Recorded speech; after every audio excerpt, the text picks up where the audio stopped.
Sathya Sai Speaks, Volume 13, Chapter 11.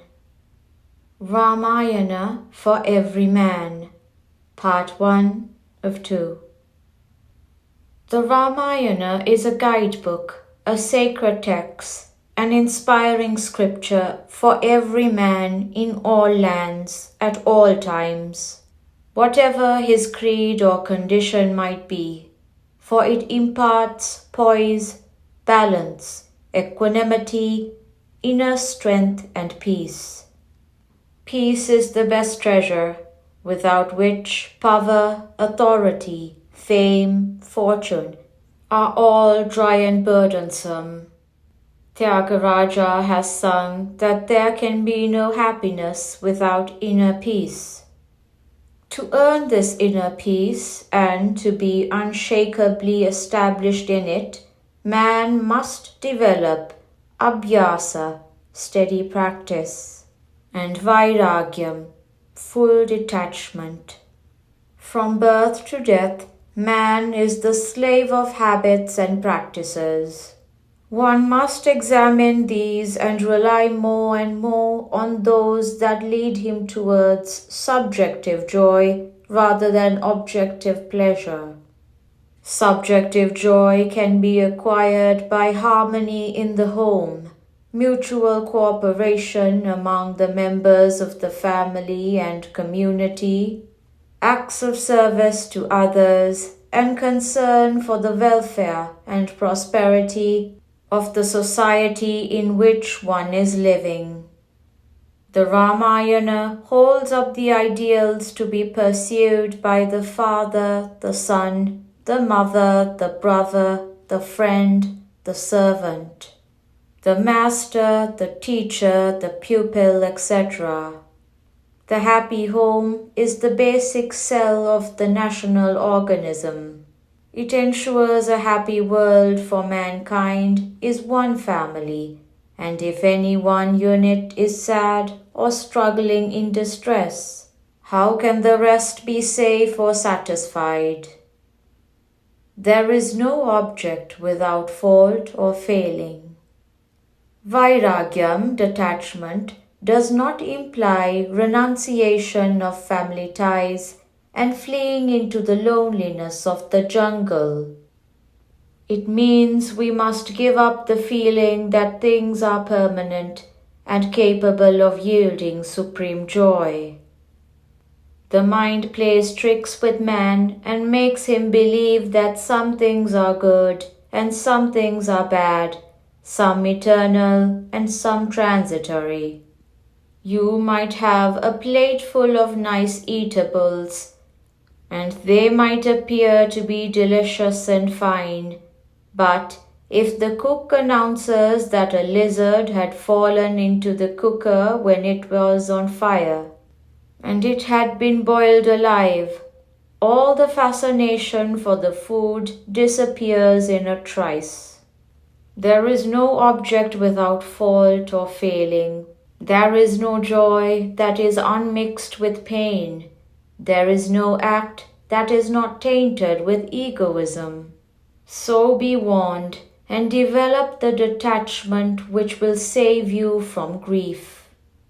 The Ramayana instills this valid, valuable detachment, or tyaga, sacrifice. Rama gladly journeys into the forest as an exile, the moment he knows that his father's wish was that he should do so. And remember, he was to be crowned emperor just that moment by the very same person who ordered him to go into exile.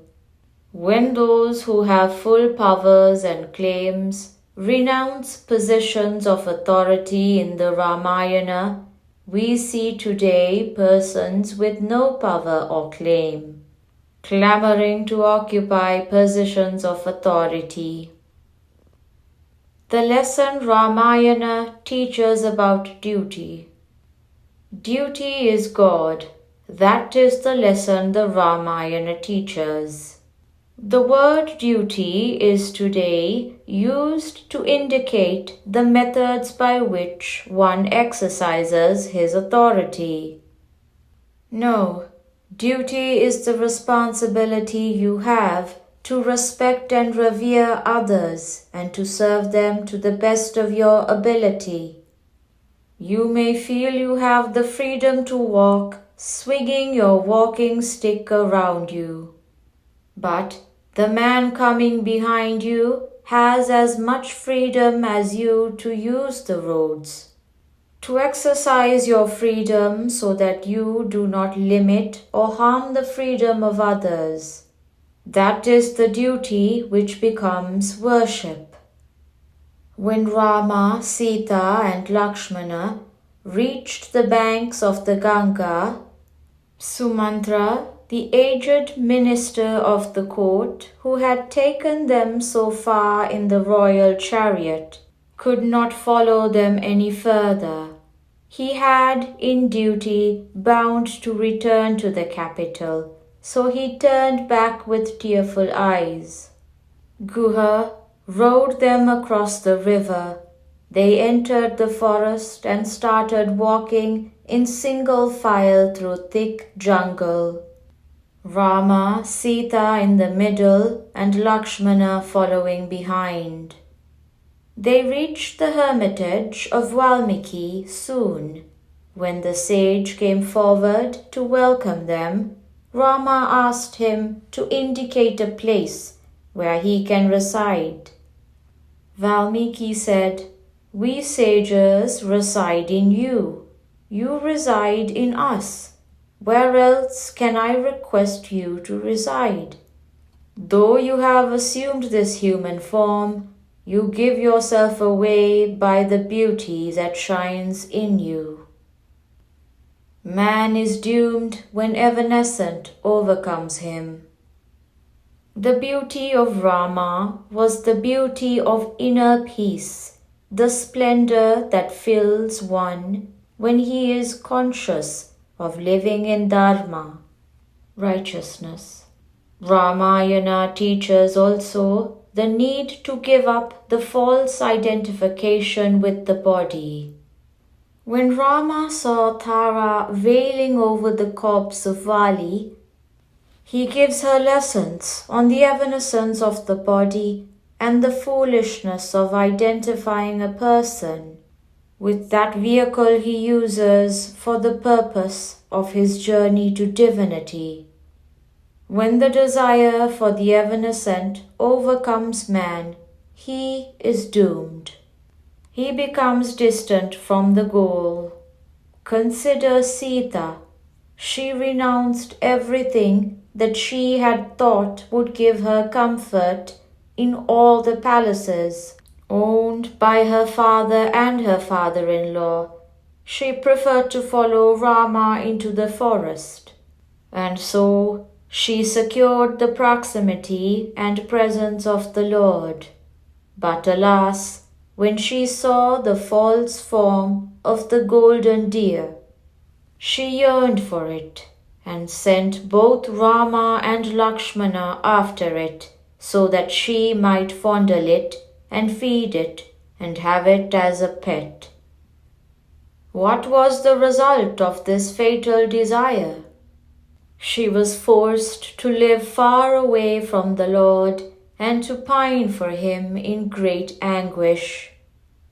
When Rama is installed in the heart, everything will be added unto you: fame, fortune, freedom, fullness. Hanuman was a mere monkey leader until he met Rama. He was a minister in the court of his master.